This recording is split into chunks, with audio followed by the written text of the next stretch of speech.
ಮಹಾದೇವ್ ಇವರು ತೋಪೇಗೌಡ ಮತ್ತು ಶೋಭಾ ಎಂಬ ದಂಪತಿಗಳ ಮಗನಾಗಿ 28/10/2003ರಂದು ಹಾಸನ ಜಿಲ್ಲೆಯ ಚನ್ನರಾಯಪಟ್ಟಣದ ಹಳೆ ಬೆಳಗೋಳ ಎಂಬ ಗ್ರಾಮದಲ್ಲಿ ಜನಿಸಿದ. ಈತ ತನ್ನ ಪ್ರಾಥಮಿಕ ಶಿಕ್ಷಣವನ್ನು ಬೆಂಗಳೂರು ಸರ್ಕಾರಿ ಶಾಲೆಯಲ್ಲಿ ಮುಗಿಸಿ, ತನ್ನ ಪ್ರೌಢ ಶಿಕ್ಷಣವನ್ನು ಅದೇ ಸ್ಕೂಲ್ನಲ್ಲಿ ಮುಗಿಸಿ, PUC ಶಿಕ್ಷಣವನ್ನು ಶ್ರವಣ ಬೆಳಗೋಳದಲ್ಲಿ ಮುಗಿಸಿ, ಪದವಿ ಶಿಕ್ಷಣವನ್ನು ಚನ್ನರಾಯಪಟ್ಟಣದಲ್ಲಿ ಮುಗಿಸಿ, ನಮ್ಮ ಸಂಸ್ಥೆಯಲ್ಲಿ 5 ತಿಂಗಳ ಕಾಲ ತರಬೇತಿಯನ್ನು ಪಡೆದುಕೊಂಡು ತನ್ನ ಕನಸನ್ನು ನನಸಾಗಿ ಮಾಡಿಕೊಂಡಿರ್ತಕ್ಕಂಥ ಈ ಅಗ್ನಿವೀರನಿಗೆ ಈ ಸಂಸ್ಥೆಯ ವತಿಯಿಂದ ಸನ್ಮಾನ ಮತ್ತು ಅಭಿನಂದನೆಯನ್ನು ಸಲ್ತಾ ಇದ್ದಾರೆ.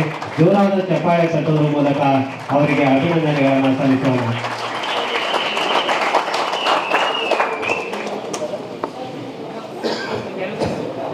ಧನ್ಯವಾದಗಳು.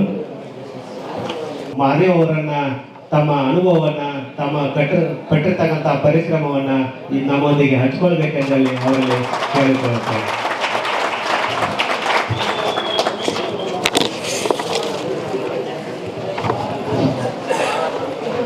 ಮೊದಲಿಗೆ ನನ್ನ ಗುರುಸ್ಥಾನದಲ್ಲಿ ನಿಂತು ನನ್ನ ಈ ಹಂತಕ್ಕೆ ತಂದಿದ್ದು ಎಲ್ಲರಿಗೂ ಧನ್ಯವಾದ ಹೇಳ್ತೀನಿ. ಫಸ್ಟ್ ನಾನು ಇಲ್ಲಿಗೆ ಹೋದ ವರ್ಷ ಜನವರಿಯಾಗೆ ಬಂದಿದ್ದೆ ಕೋಚಿಂಗ್ಗೆ. ಫಸ್ಟ್ ಬರಬೇಕಾದ್ರೆ ತುಂಬ ಭಯ ಇತ್ತು. ಈಗ ನನಗೆ ಸಪೋರ್ಟ್ ಮಾಡೋರು ಯಾರೂ ಇರಲಿಲ್ಲ. ನನ್ನ ತಂದೆ ತಾಯಿಗೂ ಕೂಡ ನಾನು ಈ ಕೆಲಸಕ್ಕೆ ಟ್ರೈ ಮಾಡ್ತೀನಿ ಅಂತ ಯಾರಿಗೂ ಹೇಳೇ ಇಲ್ಲ. ಸೊ ಇಲ್ಲಿಗೆ ಬಂದಾಗ ಹೇಗಿರುತ್ತೋ, ಹೇಗೆ ನಾನು ಇಲ್ಲಿ ಸಾಧನೆ ಮಾಡ್ತೀನೋ ಇಲ್ವೋ, ಇಲ್ಲ ವಾಪಸ್ ಇಲ್ಲೂ ಫೇಲ್ ಆಗ್ತೀನೋ ಅಂತ ಭಯ ಇತ್ತು. ಬಟ್ ಮೊದಲನೇ ಸಲ ಬಂದಾಗ ನನಗೆ ನಮ್ಮ ಅಡೂಡಿ ಸರ್ ಧೈರ್ಯ ತುಂಬಿದರು. ನಿನ್ನ ಕೈಲಿ ಆಗುತ್ತೆ, ನೀನು ಮಾಡ್ತೀಯಾ, ಚೆನ್ನಾಗಿ ಓದ್ತಿದ್ಯಾ ಬರೀ ಅಂತ ಧೈರ್ಯ ತುಂಬಿದರು. ಅದ್ರ ಜೊತೆಗೆ ನಮಗೆ ಮ್ಯಾಥ್ಸ್ ಹೇಳ್ಕೊಟ್ಟಿದ್ದ ನಮ್ಮ ಮ್ಯಾಮು ಮತ್ತು ಸಂವಿಧಾನ ತುಂಬ ಇಂಪಾರ್ಟೆಂಟು. ನನಗೆ 8 ಮಾರ್ಕ್ಸ್ ಬರಲಿಕ್ಕೆ ಅವರೇ ತುಂಬ ಕಾರಣ. ನಾನು ಅವ್ರ ಕ್ಲಾಸಿಗೆ ಜಾಸ್ತಿ ಕೂರ್ತಿರ್ಲಿಲ್ಲ, ಆದರೂ 1-2 ಕ್ಲಾಸಿಗೆ ಕೂತಾಗ ಅವ್ರು ಹೇಳಿದ ಪಾಯಿಂಟ್ಸೇ ಬಂದಿತ್ತು ನನಗೆ ನನ್ನ ಎಕ್ಸಾಮಲ್ಲಿ. ಅದು ತುಂಬ ಉಪಯೋಗ ಆಯಿತು 8 ಮಾರ್ಕ್ಸ್ ಬರಲಿಕ್ಕೆ. ಅದ್ರ ಜೊತೆ ನಾನು ಪ್ರತಿ ಸಲ 3 ವರ್ಷದಿಂದ ಅಗ್ನಿವೀರ್ ಎಕ್ಸಾಮ್ ಬರಿತೇನೆ ಇದ್ದೆ. ಬಟ್ ಫಿಸಿಕಲಲ್ಲಿ ಆಗ್ತಿತ್ತು, ಇಲ್ಲ ಮೆಡಿಕಲ್ ಆಗ್ತಿತ್ತು, ಇಲ್ಲ ಕೆಲವೊಂದರಲ್ಲಿ ಮೆರಿಟಾಗಿ ಹೋಗ್ತಿತ್ತು, ಯಾವುದೂ ಆಗ್ತಿರ್ಲಿಲ್ಲ. ನನ್ನ ಜೊತೆ ಇದ್ದು ಫ್ರೆಂಡ್ಸ್ ಎಲ್ಲ ಹೇಳಿದರು, ನಿನ್ನ ಕೈಲಿ ಆಗಲ್ಲ, ನೀನು ಡಿಫೆನ್ಸ್ ಫೋರ್ಸಿಗೆ ಹೋಗ್ಲಿಕ್ಕೆ ಆಗೋದಿಲ್ಲ, ನೀನು ಬರೀ ಇಲ್ಲಿ ಅಷ್ಟೇ ಓದಲಿಕ್ಕೆ ಅಷ್ಟೇ ಆಗ್ತದೆ, ನಿನಗೇನೂ ಆಗಲ್ಲ. ಯಾಕೆಂದರೆ ನಮ್ಮ ಕಡೆ ಓಡಲಿಕ್ಕೆ ಇಲ್ಲ ಗ್ರೌಂಡಲ್ಲಿ ಏನೂ ಇರಲಿಲ್ಲ ಸಪೋರ್ಟು. ಅದಕ್ಕೆ ಯಾವಾಗಲೂ ರನ್ನಿಂಗ್ ಹೋಗ್ತಿತ್ತು, ಇಲ್ಲ ಹೆಂಗಾರು ರನ್ನಿಂಗ್ ಹೊಡೆದ್ರು ಮೆರಿಟಾಗಿ ಹೋಗ್ತಿತ್ತು. ಇಲ್ಲಿಗೆ ಬಂದೆ, ಎಕ್ಸಾಮ್ ಪಾಸಾಗಿ ಇಲ್ಲಿಗೆ ಬಂದೆ. ಮತ್ತು ಫಿಸಿಕಲ್ ಟ್ರೈನಿಂಗ್ಗೆ ಫಸ್ಟ್ನೇ ಸಲ ನಾನು 5 ಕಿಲೋಮೀಟ್ರ್ ಟೈಮಿಂಗ್ ಅಷ್ಟಾಗ ನನ್ನ ಟೈಮಿಂಗ್ 39 ನಿಮಿಷ ಇತ್ತು. ಆವತ್ತೇ ನಾನು ಆಲ್ಮೋಸ್ಟ್ ಫೇಲ್ ಅಂತಲೇ ಡಿಸೈಡ್ ಆಗೋದೆ, ನನ್ನ ಕೈಲಿ ಆಗಲ್ಲ, ನಾನು ರನ್ನಿಂಗ್ ಓಡಲ್ಲ ಅಂತ. ಇದ್ರೂ ಆಗಲ್ಲ ಅಂತ ನಾನು ಸುಮ್ಮನಿದ್ರು. ನನ್ನ ಜೊತೆ ನನ್ನ ಬೆನ್ನಿಂದೆ ನಿಂತು ನನಗೆ ದೈಹಿಕ ತರಬೇತಿ ಕೊಟ್ಟಿದ್ದ ನಮ್ಮ ರವಿ ಸರ್, ಇಲ್ಲ ನಿನ್ನ ಕೈಲಿ ಆಗುತ್ತೆ, ನೀನು ಮಾಡ್ತೀಯಾ ಅಂತ ಹೇಳಿ 39 ನಿಮಿಷ ಇದ್ದಿದ್ದು ನನ್ನ ರನ್ನಿಂಗ್ ಟೈಮಿಂಗ್ನ ಜಸ್ಟ್ 22 ನಿಮಿಷಕ್ಕೆ ತಂದರು. ನಾನು ಅವ್ರು ಅವತ್ತು ಹೇಳಿದ್ದೆ, ಸರ್ ನೀವು ನಮ್ಗೆ ಇವತ್ತಿಷ್ಟು ಟ್ರೈನಿಂಗ್ ಕೊಟ್ಟಿದ್ದೀರಾ, ಮುಂದೆ ನಾನು ಈ ಸಂಸ್ಥೆಗೆ ಸೆಲೆಕ್ಷನ್ ಆಗಿ ನೆಕ್ಸ್ಟ್ ನಾನು ಈ ಸಂಸ್ಥೆಗೆ ಬಂದು ಸನ್ಮಾನ ಮಾಡಿಸ್ಕೊತೀನಿ ಅಂತ ಅವರಿಗೆ ಅವತ್ತು ಮಾತು ಕೊಟ್ಟಿದ್ದೆ. ಇವತ್ತು ಅದೇ ರೀತಿ ಬಂದು ಸನ್ಮಾನ ಮಾಡಿಸ್ಕೊಂಡಿದ್ದೆ. ಇದು ನನಗೆ ತುಂಬ ಹೆಮ್ಮೆ ಥರ ವಿಷಯ. ಈ ಸಂಸ್ಥೆಗೆ ಬರೋದಕ್ಕೆ ಇವತ್ತಿನವರೆಗೂ ನನ್ನ ಫ್ರೆಂಡ್ಸಲ್ಲಾಗಲಿ ನನ್ನ ಫ್ಯಾಮಿಲಿಲಾಗಲಿ ಯಾರಿಗೂ ನಾನು ಈ ವಿಷಯ ಹೇಳಿಲ್ಲ.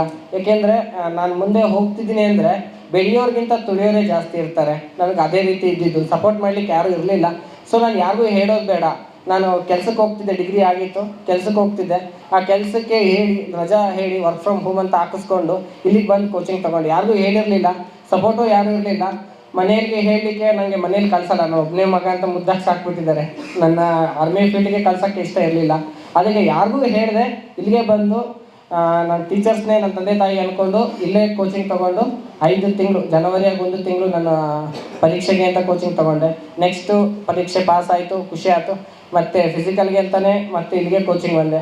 ಫಿಸಿಕಲ್ಗೂ ಬರೋಕ್ಕಿಂತ ಮುಂಚೆ ನನಗೆ ಮಹಂತೇಶ್ ಸರ್ ತುಂಬ ಇಷ್ಟ. ಯಾಕೆಂದರೆ ಇಲ್ಲಿಗೆ ಬರೋಕ್ಕಿಂತ ಮುಂಚೆ ನನಗೆ ಅವ್ರು ಹೇಳಿದರು, ನಾವೆಲ್ಲ ರೂಮಲ್ಲಿ ಕೂತು ಕ್ಲಾಸ್ಗೆ ಹೋಗ್ದಂಗೆ ಒಂದೊಂದು ದಿನ ರೂಮಲ್ಲೇ ಇರ್ತಿದ್ದು. ಅವಾಗ ಬಂದು ಹೇಳ್ತಿದ್ರು, ನೀವು ಯಾರು ಎಕ್ಸಾಮ್ ಪಾಸ್ ಆಗಲ್ಲ, ಇಲ್ಲೇ ಇರ್ತೀರಾ ಅಂತ ಹೇಳಿದರು. ಅವತ್ತು ನಾನು ಚಾಲೆಂಜಾಗಿ ತೊಗೊಂಡೆ, ನಮ್ಮ ಸರ್ರಿಗೆ ಹೇಳ್ತಿದ್ದಾರೆ ಅಂದರೆ ನಾನು ಅವತ್ತು ಓದಲೇಬೇಕು ಅಂತ ಹೇಳಿ ಅವತ್ತು ತೊಗೊಂಡೆ. ನೆಕ್ಸ್ಟ್ ಫಿಸಿಕಲಿಗೆ ಬಂದಾಗ ನಮ್ಮ ಸರ್ ಹತ್ರ ಹೋದೆ, ಸರ್ ನೀವು ಅವತ್ತು ಹೇಳಿದ್ರಲ್ಲ ನೋಡಿ ಇವತ್ತು ನಿಮ್ಮ ಮಾತನ್ನೇ ನಾನು ಚಾಲೆಂಜಾಗಿ ತೊಗೊಂಡು ಇವತ್ತು ಬಂದಿದ್ದೀನಿ ನಾನು ಫಿಸಿಕಲ್ಗೆ. ಇದೇ ರೀತಿ ಫಿಸಿಕಲ್ಲು ಮುಗಿಸಿ ಡೆಫಿನೆಟಾಗಿ ನಾನು ಕೆಲಸಕ್ಕೆ ತೊಗೋತೀನಿ ಅಂತ ಹೇಳಿದ್ದು. ಇವತ್ತಿನವರೆಗೂ ನನ್ನ ಮನೇಲೂ ಯಾರಿಗೂ ಹೇಳಿರಲಿಕ್ಕಿಲ್ಲ ನನ್ನ ಕೆಲಸ ಆಗಿದೆ ಅಂತ. ಜಸ್ಟ್ ನಾರ್ಮಲ್ ಆಗಿ ನಾನು IT ಫೀಲ್ಡಿಗೆ ಕೆಲಸಕ್ಕೆ ಹೋಗ್ತಿದ್ದೀನಿ, ಅದೇ ರೀತಿ ಹೋಗೋದು ಬಂದು ಮನೇಲಿರೋದು ಇಷ್ಟೇ ಮಾಡ್ತಿದ್ದೆ. ಬಟ್ ನಾನು ಶನಿವಾರ ಜಾಯಿನಿಂಗ್ ಲೆಟ್ರ್ ಬರುತ್ತೆ, ಅವತ್ತು ತೊಗೊಂಡು ಹೇಳ್ತೀನಿ ನಾನು ನನಗೆ ಕೆಲಸ ಇದೆ. ನನ್ನ ಫ್ರೆಂಡ್ಸಿಗೆ ಹೇಳಬೇಕು, ಯಾಕೆಂದರೆ ನನ್ನ ಫ್ರೆಂಡ್ಸಲ್ಲಿ ಯಾರೂ ನಂಗೆ ಸಪೋರ್ಟ್ ಮಾಡಲಿಲ್ಲ. 3 ಸಲನೂ ಫೇಲು. ಅಗ್ನಿವೀರು ಫಸ್ಟ್ನೇ ಅಟೆಂಪ್ಟ್ ನಮ್ಮ ಜಿಲ್ಲೆ ಆಯಿತು, ಅದು ರ್ಯಾಲಿ ಹೊಡೆದೆ, ಎಕ್ಸಾಮ್ ಆಗಲಿಲ್ಲ. 2ನೇದು ಮೈಸೂರು ರ್ಯಾಲಿ ಹೊಡೆದೆ, ಫೈನಲ್ ಮೆರಿಟ್ ಆಯಿತು. 3ನೇದು ಮಡಿಕೇರಿಲೂ ಫೈನಲ್ ಮೆರಿಟ್ ಆಯಿತು. ತುಂಬ ಬೇಜಾರಾಗೋಯಿತು. ಓಕೆ, ನಾನು ಡಿಫೆನ್ಸ್ ಫೋರ್ಸಿಗೆ ನಾನು ಸೆಟ್ಟೇ ಇಲ್ಲ ಅಂತ ನನ್ನ ಮೈಂಡಿಗೆ ನನಗೆ ಬಂದುಬಿಡ್ತು. ಬಟ್ ಇಲ್ಲಿಗೆ ಬಂದಮೇಲೆ, ಈ ಸಂಸ್ಥೆಗೆ ಬಂದಮೇಲೆ ನನ್ನ ಫುಲ್ ಮೈಂಡ್ಸೆಟ್ ಚೇಂಜ್ ಮಾಡಿದ್ರು ನನ್ನ ಟೀಚರ್ಸು. ಅವ್ರಿಗೆ ನಾನು ಯಾವುದಕ್ಕೂ ಹೃದಯಪೂರ್ವಕ ಧನ್ಯವಾದ ಹೇಳ್ತೀನಿ. ಈಗ ನಾನು ಈ ಸ್ಥಾನದಲ್ಲಿ ನಿಂತು ಇವತ್ತು ನಿಮಗೆ ಹೇಳಲಿಕ್ಕೆ ಕಾರಣ ನಮ್ಮ ಎಲ್ಲ ಟೀಚರ್ಸ್. ನನ್ನ ಕೈಲಿ ಆಗುತ್ತೆ, ನೀನು ಮಾಡ್ತೀಯಾ ಮಾಡು ಅಂತ. ಫಿಸಿಕಲಿಗೆ ಬಂದಾಗಲೂ ಅಷ್ಟೇ ನನಗೆ ಒಂದು ಒಳ್ಳೆ ಜವಾಬ್ದಾರಿನೂ ಕೊಟ್ಟರು. ಕಂಪ್ಯೂಟ್ರು ಟೀಚರ್ನ ನೋಡೋದು ಮತ್ತು ಮಕ್ಕಳಿಗೆ ಪಾಠ ಮಾಡೋದು ಕಂಪ್ಯೂಟರ್ ಬಗ್ಗೆ, ಅದು ಜವಾಬ್ದಾರಿನೂ ಕೊಟ್ಟರು. ಅದನ್ನು ಯಾವುದೂ ಅಡಚಣೆ ಆಗದಂಗೆ ನಿರ್ವಹಿಸಿ ಇವತ್ತು ಎಲ್ಲನೂ ಮೆಡಿಕಲಿಂದ ಹಿಡಿದು ಫಿಸಿಕಲ್ ಎಲ್ಲನೂ ಮುಗಿಸಿ ನಿಮ್ಮ ಮುಂದೆ ನಿಂತಿದ್ದೀನಿ. ಇಲ್ಲಿಗೆ ಬಂದಾಗಲೂ ಅಷ್ಟೇ ಸಂಸ್ಥೆಯಲ್ಲೂ ಎಷ್ಟೋ ಜನ ಹೇಳಿದರು, ಹೊರಗಡೆಯಿಂದ ಕೇಳಿದೆ ನಾನು ಯಾವುದೇ ಬರೋಕ್ಕಿಂತ ಮುಂಚೆ ಎಲ್ಲರೂ ಕೇಳಿದೆ, ಎಲ್ಲರೂ ಹೇಳ್ತಿದ್ರು ಅಲ್ಲಿ ಬೇಡ, ಆಗಲ್ಲ, ಬೇರೆ ಕಡೆ ಹೋಗು ಅಂತ. ಬಟ್ ನಂಗೆ ನಂಬಿಕೆ ಇತ್ತು, ಯಾಕೆಂದರೆ ನನಗಿಲ್ಲಿ ಸಂಸ್ಥೆಯವರು ನಾನು ಫೇಲ್ ಆಗ್ತೀನಿ ಅಂದಿದ್ದು ಯಾವ ಪಾಯಿಂಟಲ್ಲಿದ್ದು ಅದನ್ನೇ ಗುರುತಿಸಿ ನನಗೆ ಇವತ್ತು ಪಾಸ್ ಆಗೋ ರೀತಿ ಮಾಡಿದರು. ನಾನು ಯಾವುದ್ರಲ್ಲಿ ವೀಕ್ ಇದೆ, ಇಲ್ಲ ನೀನು ಇದರಲ್ಲಿ ವೀಕ್ ಇಲ್ಲ, ಆ್ಯಕ್ಚುಲಿ ಇದರಲ್ಲೇ ಸ್ಟ್ರಾಂಗ್ ಇದೆಯಾ ಅಂತ ಹೇಳಿ ನನ್ನ ಈ ಹಂತಕ್ಕೆ ತೊಗೊಬಂದರು. ಫಿಸಿಕಲ್ ಅಂತೂ ನನಗೆ ತುಂಬ ಭಯ ಆಗಿದೆ. ಅದು ಫಿಸಿಕಲ್ಲು 5 ಕಿಲೋಮೀಟರ್ ರನ್ನಿಂಗ್ ಸುಮ್ಮನೆ ಕಡಿಮೆ ಇಲ್ಲ, ನನ್ನ ಕೈಲಿ ಆಗಲ್ಲೇ ಇಲ್ಲ ಅಂತ ನಾನೇ ಸೋಲೋ ಲೆವೆಲ್ಗೆ ಹೋಗಿದ್ದೆ. ಇನ್ನೇನು ಮನೆಗೆ ಹೋಗ್ಬೇಕಷ್ಟೇ ಇಲ್ಲಿಂದ ಹೇಳಿ ಸರಿಗೆ ಸರ್ ನಾನು ಹೋಗ್ತೀನಿ ಅಂತ. ಅಷ್ಟರಲ್ಲಿ ನಮ್ಮ ರವಿ ಸರು ನನ್ನ ಬೆನ್ನಿಂದ ನಿಂತು ನಿನ್ನ ಕೈಲಿ ಆಗುತ್ತೆ ಮಾಡು ಅವರಿದ್ದರು. ನಮ್ಮ ಸಚಿನ್ ಸರು, ಅಡೋಡಿ ಸರು, ಎಲ್ಲರೂ, ಮಂಜುನಾಥ್ ಸರ್ ಅಂತ ಇದ್ದರು, ಮೇ ಬಿ ಅವ್ರು ಇವತ್ತು ಇಲ್ಲ. ಅವರು ಕೂಡ ನಂಗೆ ತುಂಬ ಸಪೋರ್ಟ್ ಮಾಡಿ ಈ ಹಂತಕ್ಕೆ ತಗೊಬಂದರು. ಅವರೆಲ್ಲರಿಗೂ ಧನ್ಯವಾದ ಹೇಳ್ತೀನಿ. ನೀವು ಅಷ್ಟೇ ಇಲ್ಲಿಗೆ ಬಂದಿದ್ದೀರಾ, ನಿಮ್ಮ ಪೇರೆಂಟ್ಸು ನಿಮಗೆ ದುಡ್ಡು ಕೊಟ್ಟು ಕಳಿಸ್ತಿದ್ದಾರೆ. ಇಲ್ಲಿ ಬಂದು ಬೇರೆ ಏನು ಕೆಲಸಗಳಿಗೆ ಅಳವಡಿಸ್ಕೊಳ್ಳದೆ ನಿಮ್ಮ ಗುರಿ ಏನು ಅಷ್ಟೇ ಎಲ್ಲನೂ ನೀವು ಚಾಲೆಂಜಾಗಿ ತೊಗೋಬೇಕು ಅಂತ ಹೇಳ್ತೇನೆ. ಚಾಲೆಂಜ್ ತೊಗೊಂಡ್ರೆ ಡೆಫಿನೆಟಾಗಿ ನೀವು ಒಂದಿನ ಮುಂದೆ ಇದೇ ರೀತಿ ಸ್ಟೇಜ್ ಮೇಲೆ ಸನ್ಮಾನ ಮಾಡಿಸ್ಕೊತೀರಾ, ನನಗೆ ಗೊತ್ತಿದೆ.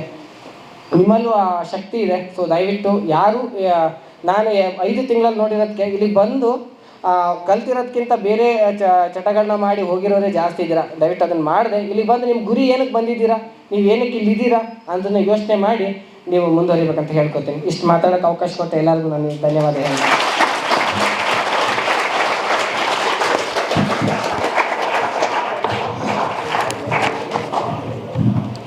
ಸಾಧಿಸುವ ಛಲ ಹೊಂದಿದ್ದರೆ ಸಾಗರವನ್ನೇ ದಾಟಬಹುದು ಎನ್ನುವುದಕ್ಕೆ ಉದಾಹರಣೆನ ಆ ಮಾದೇವ್ ಅವರು.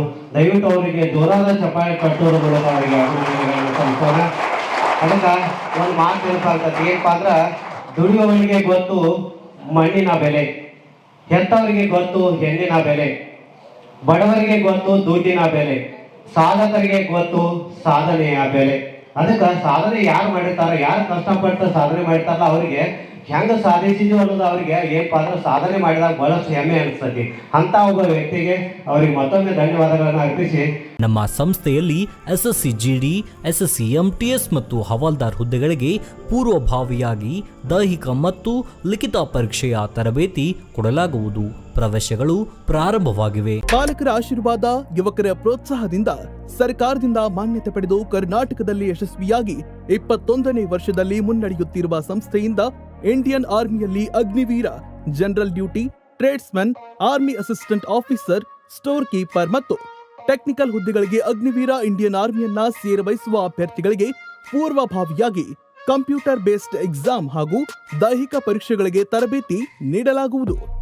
ವುಮೆನ್ ಮಿಲಿಟರಿ, ಪೊಲೀಸ್, ಸ್ಟೇಟ್ ಹಾಗೂ ಸೆಂಟ್ರಲ್ ಪೊಲೀಸ್ ಕಾನ್ಸ್ಟೇಬಲ್ ಹಾಗೂ SSC GD, BSF, CRPF, Assam rifles, ITBP, CISF, SSB ಹಾಗೂ ಮುಂದೆ ನಡೆಯುವ ಅಗ್ನಿವೀರ ಆರ್ಮಿ ರ್ಯಾಲಿಗೆ ಪುರುಷ ಹಾಗೂ ಮಹಿಳಾ ಅಭ್ಯರ್ಥಿಗಳಿಗೆ ತರಬೇತಿ ಕೊಡಲಾಗುವುದು. ಹಾಸ್ಟೆಲ್ ಸೌಲಭ್ಯ ಕೂಡ ಇರುತ್ತೆ. ಸಂಪರ್ಕಿಸಿ ಶ್ರೀ ಮಂಜುನಾಥ ಸೈನಿಕ ತರಬೇತಿ ಕೇಂದ್ರ, ಮೂಡಲ್ಗಿ, ತಾಲೂಕು ಮೂಡಲ್ಗಿ, ಜಿಲ್ಲೆ ಬೆಳಗಾವಿ, ರಾಜ್ಯ ಕರ್ನಾಟಕ. ಪ್ರವೇಶ ಪ್ರಾರಂಭವಾಗಿದೆ.